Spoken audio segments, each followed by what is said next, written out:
Okay, now we know about factorising, we're ready to solve cubic equations. And in fact, a lot of the work we're going to do on these is stuff we already know how to do. We're going to be showing that something's a factor. Okay, so the magic x is going to be 1. Okay, and then we're going to actually factorise using the factor we found, which is a routine process. So in part A, for example, I'm going to say the magic x equals 1. I'm going to calculate p of 1. Of course, it turns out to equal 0. I'm going to clearly state the factor. I'm going to set up my grid. I'm going to go through each of these terms so that I fill in the grid. I fill in the grid in the normal way, so the other factor is x squared plus 2x plus 1. And I strongly recommend for the other two examples, when we get to those bits, you actually check that you can get this initial factorisation.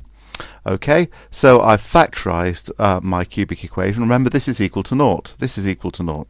So at this stage, okay, I can talk about my two possibilities.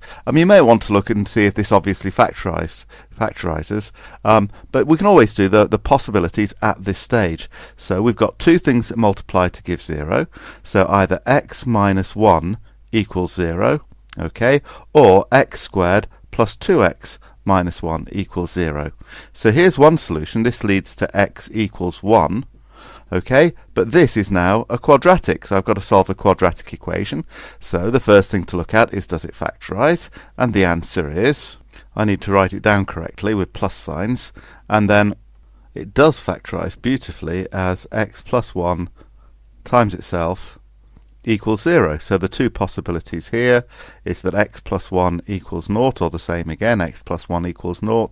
So we get x equaling minus 1 as a repeated root, okay, of that. But the only two solutions overall to the cubic are x equals plus 1 and x equals minus 1. I should write these together here at the end. Okay, so potentially there are three solutions to a cubic. Here, because we had a repeated root of the quadratic, we've just got 2. Okay, in part B we've got a different equation, but for the factor, to prove that's a factor, we still do the normal thing, and I suggest that you do the magic x bit and get the factorisation with the initial grid like this one, and then just check you agree with me. So pause now and check that. Okay, I'll assume that you've done that pausing, and this is the answer you should have got. The magic x is 1. I substitute that into the formula. I get 0. I comment, therefore, x minus 1 is a factor. Don't forget to make that comment. Okay, and I set up the grid and I do the factorisation. So that's all great. Now we want to solve this equals 0.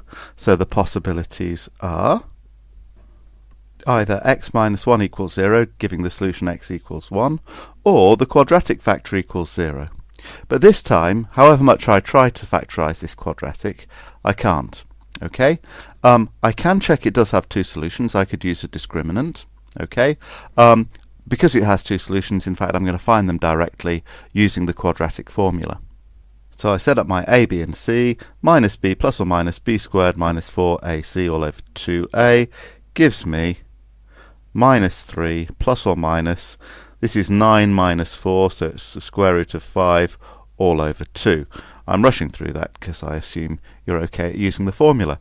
So we've actually got three solutions this time. X could equal, mustn't forget this 1 here, x could equal 1, or minus 3 plus root 5 over 2, or minus 3 minus root 5 over 2.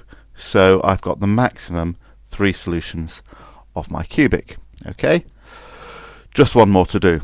I've cleared a bit of space to go back to part C, so just pause and see if you can do the first 2 steps, checking this is a factor and doing the initial factorisation, and then I'll show you how the last bit pans out. So pause now.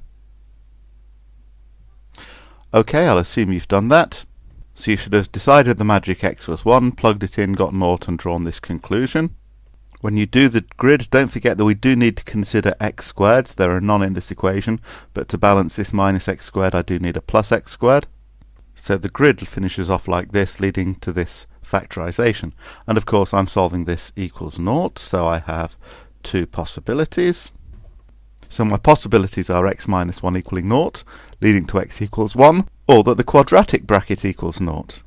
Now in this case I can try factorising. I'll discover I can't, and in fact there aren't any solutions to this, so I could try using the formula, but here I'm actually going to go directly to the discriminant b squared minus 4ac, decide what a, b and c are.